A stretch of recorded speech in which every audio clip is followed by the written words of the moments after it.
This place has a double layer of fencing. They've got one layer of fencing and then like an actual wall over there.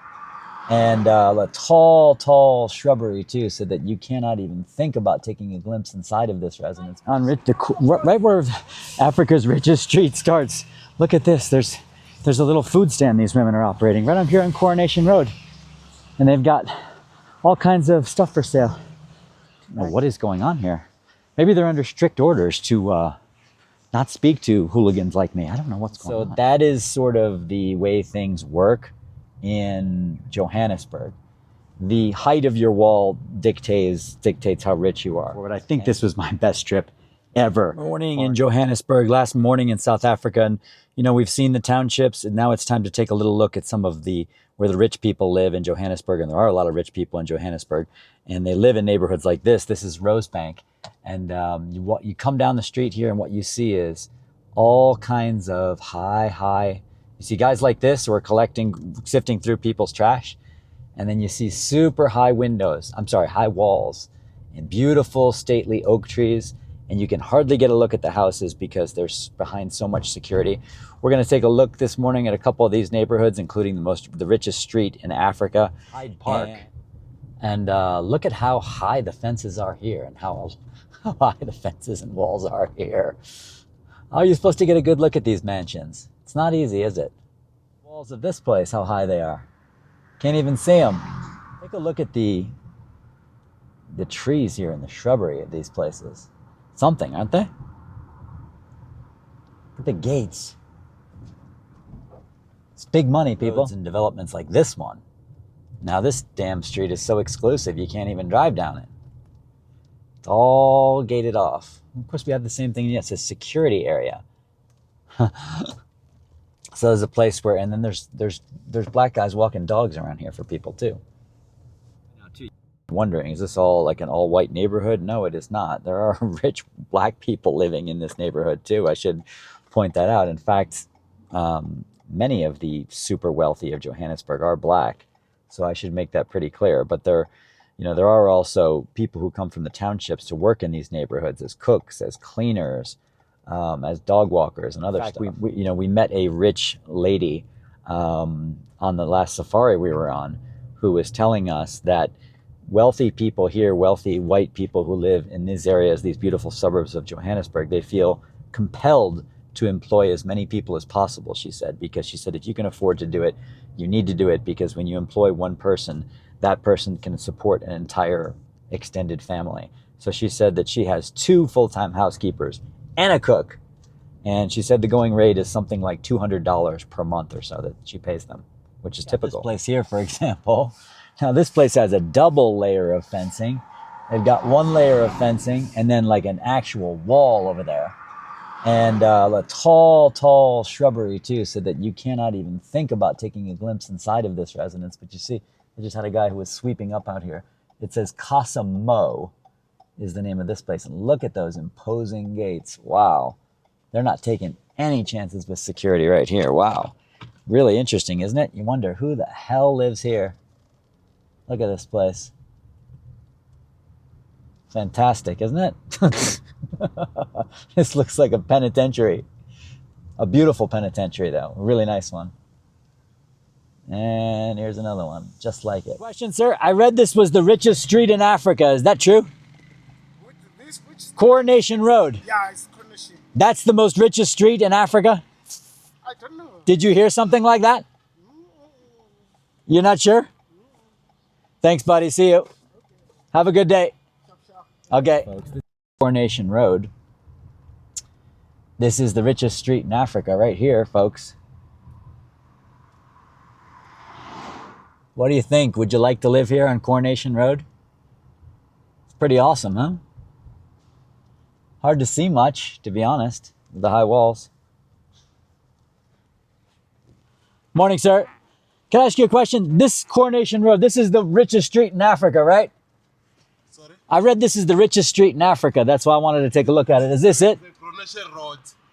Are you allowed? Can I park somewhere and take a walk on this road, or is it private? I don't know. Not sure? But this is it, huh? Yeah. All right. Thank you. Thanks.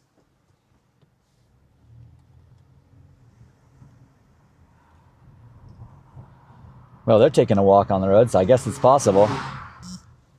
So here we are on Coronation Road, trying to find a place to park, but there aren't any.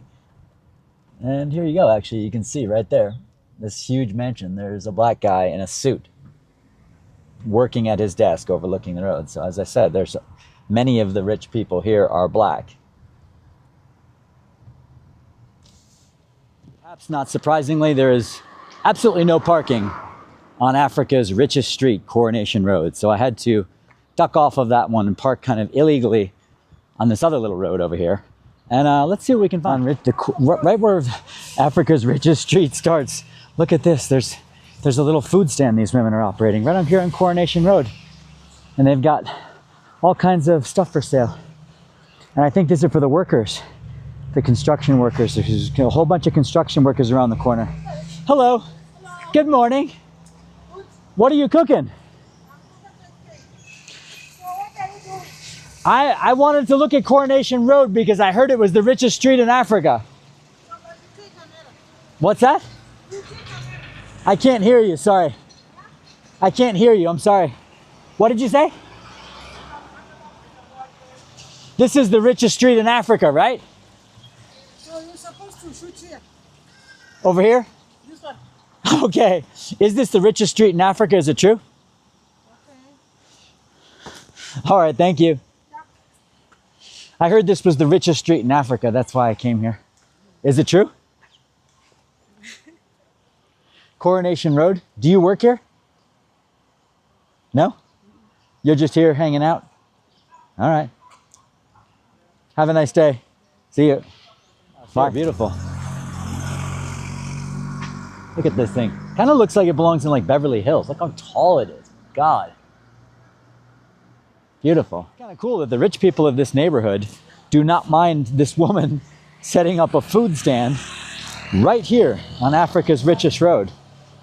Super interesting. And I guess this is all for the construction. There's a lot of construction workers around here because there's houses being built right around the corner and houses being refurbished and such. And there's a very small little sidewalk here. There's no parking. You get the sense that they probably do not want people like me prowling around here. But what the hell? What the hell? Let's take a look. Now, the only people I have seen walking around are workers so far and dog walkers. I guess dog walkers are workers, right? And there was only one person who I think lived here. By the way, look at the gates of this place. Nice, huh? Morning, guys. How are you? Morning. Bye.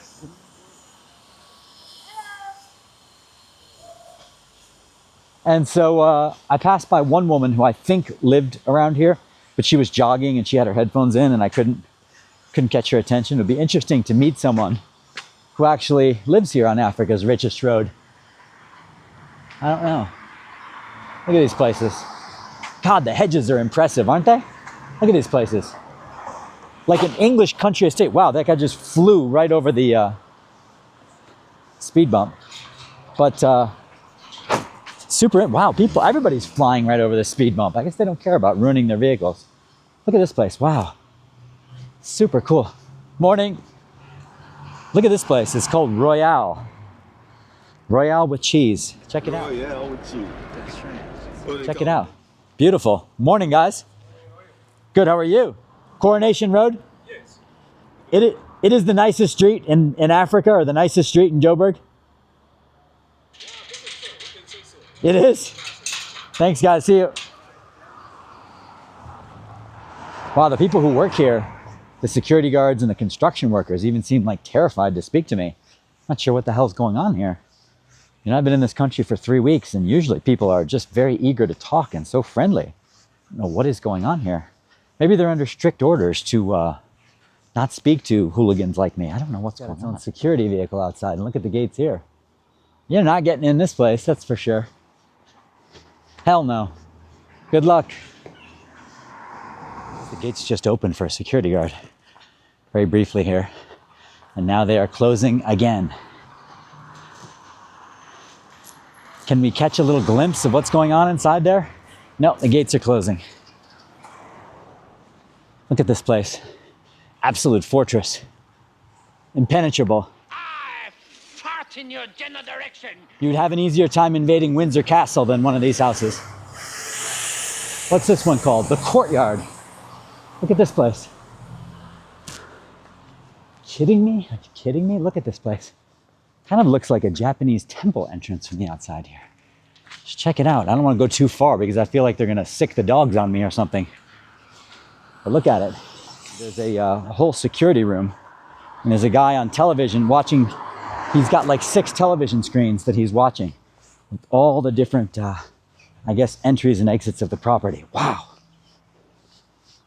I mean, you'd have to be a very audacious criminal to even think about robbing one of these houses on Coronation Road. Man, this would be like harder than, I don't know, breaking into the White House and stealing something off of the, from the Oval Office.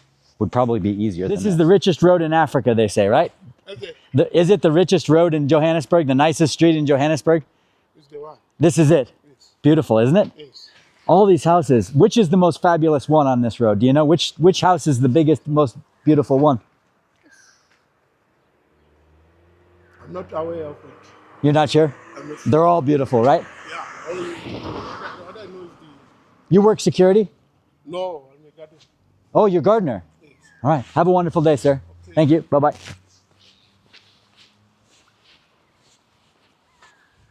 Yeah, people seem really nervous to talk to me. I think I'm making all of the workers of this neighborhood really nervous. That guy was a gardener. I feel like they think they're going to get themselves fired or something, but I think I've seen enough. You know, the weird thing is it's a beautiful morning. It's about 8:30 a.m. How come none of these rich people are out for a nice walk? Why aren't they walking their own damn dogs? Why aren't they out just taking a bike ride or enjoying the lovely weather? I guess they're busy making money, aren't they? All right. So some of the workers of the neighborhood are gathering here. And this is where they patronize. This is like their little coffee shop / restaurant.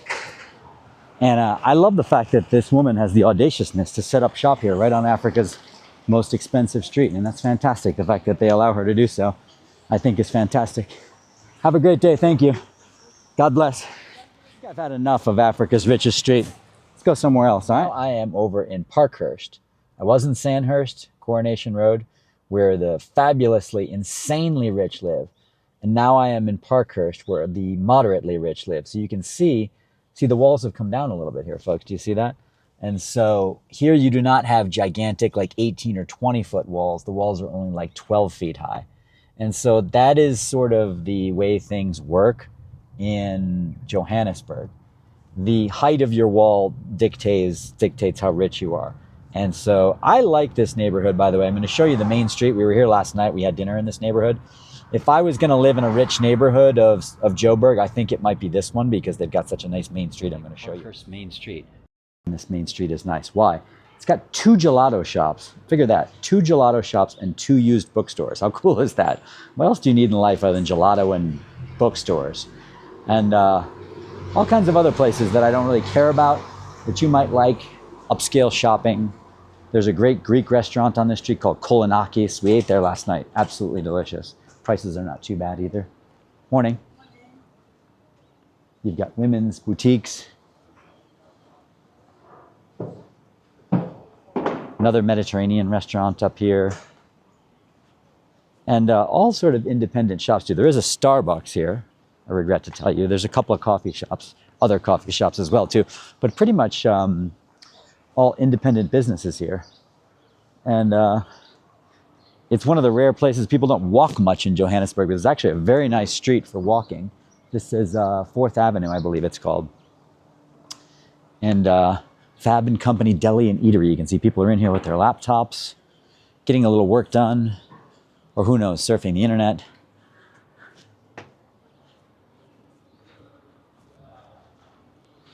Nice leafy little neighborhood here in Johannesburg. The Gifting and Hamper Emporium.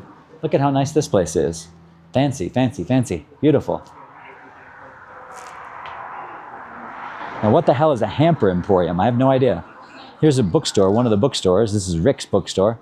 Take a look around in here. They've got books outside, books inside. Small little bookstore, which I love these kind of bookshop. And they had some interesting books in there for about 45 Rand. Which is a very good price. That's, I don't know, $4 or something like that. But they had a security gate to get in, and you had to be buzzed to get in there. It's kind of weird for a used bookstore to me because it seems like the most expensive thing the guy has in the shop is about $10. So is that level of security necessary? How would I know? I don't live here. Maybe he has people, panhandlers coming in all the time and harassing him, and maybe that's why he's got the, why you have to be buzzed in as though you're going in to buy like a $2 million diamond. I don't know. I still like it. Another beautiful shop. There's also handcrafted leather goods. There are some interesting looking antique shops here. A lot of stuff for women to buy. Look at that. Could be super styling in that bad boy. Look at this, another upscale boutique. This is where the rich come to shop. The fact that there's 2 gelato shops on this street. There's also Paul's Homemade Ice Cream Shop. So, man, I guess the rich people who live around here need a hell of a lot of ice cream and gelato, but I'm not complaining. That is the hallmark of a good neighborhood. There's another pet store. So there's 2 pet stores on consecutive blocks here too. Wow. I mean, fierce competition here if you're trying to sell pet food, if you're trying to sell gelato or used books. Here's Hard Copy.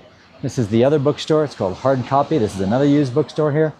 But I think I'm not sure if it's open yet or not. No room for more books. And I just got 2 more books. Damn it.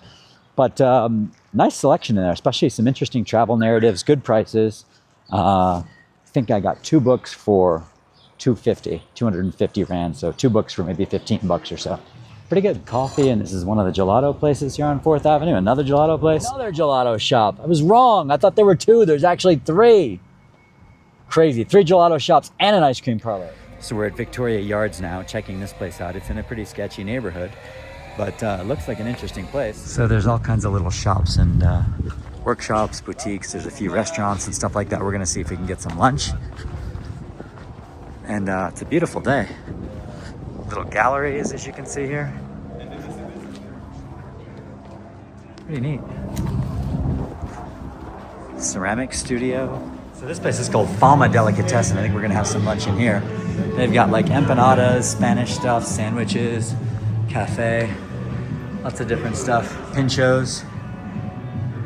Very cool place here. They got some vinyl playing, and the owner's a really nice guy. He's gonna give us some samples. Empanadas here.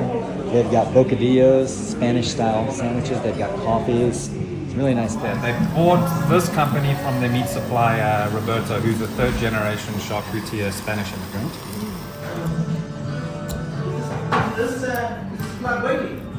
No, JSB. I don't remember. It's like spinach, It's got some spinach chorizo soup, spinach potato chorizo soup, some fresh bread. Delicious sandwich. You can dip this if you dunk this stuff in here, and it's super good. So this design, Pablo is one of the coolest things about this design studio right here. Look at this guy right here. He is so handsome. Hi, Pablo. You're a good boy. It's considered somewhat bohemian, or so they say. And what that means is the walls are even a little bit smaller here, as you can see. So the walls are getting smaller and smaller. There's still security, but the security, I guess, is not quite as tight. Of the neighborhoods we've gone through today. So in First, we had super, super high security fences. In Hyde Park, we had very high security fences. In Parkhurst, we had simply high security fences. And in bohemian Melville, we had, I would say, medium security fences, because if you're a bohemian, you can't be putting up enormous security fences that there are in this city. There were a lot in Cape Town too. South Africa is a great country for bookstores generally. Way better than the US, which has so few good bookstores left these days. There's another one here now in Melrose called Love Books. It looks like a nice little shop, so what the hell? I don't need any more books, I really don't, but I can't help myself, I'm an addict. So let's go in this place and see what they have. Oh, it's closed. Why the hell is it closed? That sucks. The bookstore was closed because the gate was locked too, but there's a security man to get in here too. So there's actually security to get into this bookstore too. Isn't that interesting? I mean, this country is full of amazing bookstores. Just love it. Great selection here. I mean, I love they've got a great selection of nonfiction books about South Africa. Great nonfiction selection in general. And nice environment in here too. Beautiful bookstore. 27 boxes. There's some, I think, craft shops and things like that in here. Cafes, a few other things. 26 other things. I don't know. Let's see. Quiet in here this morning. Book Circle Capital. Really? Another bookstore? Some sort of a bookstore. Closed though. It's an African literature, nonfiction and fiction. And it was your book circle capital. Super interesting. I guess there's restaurants in this place. It's a little early, I guess. It's a little after 10 a.m. Just quite a few of them aren't open. But it's kind of a neat little place. Chopsticks. And this looks like it is downtown Melville. Are you kidding me? There's another bookstore here. What's this one called? My God, insane. Whoa, this guy's like flying down the road at this red light. Gotta get to that red light quickly. But what do we have here? It's called Book Dealers of Melville. Yet another bookstore. Are you kidding me? Wow. Hello. Well, that was a used bookstore. They have quite a big selection of stuff too. Amazing. I can't get over how damn many bookstores there are in this city. It's incredible. And in this country generally, for that matter. Amazing. Pride flag. Holy cow. Maybe this is a bohemian neighborhood. First time I've seen that in almost a month of traveling around South Africa. Like thrift shops and charity shops and vintage shops. There's a whole bunch of them here in Melville. And along with a bunch of bars, restaurants, and the usual stuff. Seems like one of those gentrifying neighborhoods. This ain't Sandhurst. It's not Parkhurst. It's definitely a little more diverse, but it's also pretty trendy, right? See the I Love Melville sign here. Might be a little hard to see on the street because I'm walking right into the sun. But this is a cool little neighborhood. I like Melville. There's also a restaurant here and hotel that's supposed to be a nice one called Pablo's Boutique Hotel. I have some friends who stayed there and they say the food is also really good and has amazing views of the city. So Melville, folks, this is one to check out. This video, folks, and that is a wrap on our South Africa experience. South Africa / Lesotho / Swaziland experience. Been in this part of the world for almost a month now, and fantastic. I mean, I think I may have said this before, but I think this was my best trip ever, bar none, and that's saying a lot now. I've been to 85 countries and counting, and I'm not done, folks, especially with your help. That's why I really want you to comment on the videos that I've made. Watch all of them. Watch all of these videos from South Africa. I really appreciate it if you do that, folks, and subscribe to me. What a freaking amazing trip this has been. My God, I'm telling you, the people of this country are really what makes it so special. It's one of my new favorite countries in the entire world, South Africa. Absolutely love it here. So many positive experiences with all the people. Almost a month here, never had a single problem. Not one. Never felt threatened, never felt like I was going to get robbed. Just love this country. The people here are amazing. They really are. I tell you, like, you have these little encounters with people. Sometimes they only last 30 seconds or a minute long, but they leave you, you feel good. They leave you with a good feeling in your heart. For example, the other day, we're paying a toll on the highway. And I said to the woman, she said, you know, in South African accents, sometimes they drag out the word yes. They said, yes. I love the way they say that. And I told her, I love your accent. And we talked for a minute. And then she said, just out of the blue, I love my job, she said. And she gave me a big smile and said, God bless. And I thought, that is amazing. She is collecting tolls in a booth, in a cold booth on the highway. And she has that spirit. I love my job. How many low-wage workers in these states would have that kind of attitude? Similar experience yesterday. We were filling up our gas. This guy starts washing our windows beautifully, with so meticulously, get every little bit of it. You know, not leaving one little thing to spare there. Cut the cloth afterwards, just making it absolutely perfect. And I complimented him on his work ethic. Big smile, big smiles. Thank you so much, sir. Thank you so much for coming. Like, the guy's thanking me profusely, for God's sakes, for filling up my freaking gas tank there. Amazing people. Another thing, coming into the security at our hotel. The security guard comes out the other day to scan my driver's license, which is the custom at this hotel. And he's singing on his way to scan our license and our license plate. He's singing a little tune, a little hymn, and smiling. I said, well, you seem to be in a great mood today. And he said, my heart is full of the Holy Spirit. I love the Lord, and every day is another great day. Something like that. I'm paraphrasing. That's essentially what he said. Big smile on the guy's face. Man, I mean, some of the poorest people in this country are also really happy, or at least they seem to be. And I've had nothing but wonderful experiences in this country, and I'm really going to miss it. And I appreciate you folks coming along with me on this long ride through Southern Africa. And stay tuned, folks, and I will see you in the next adventure. Peace.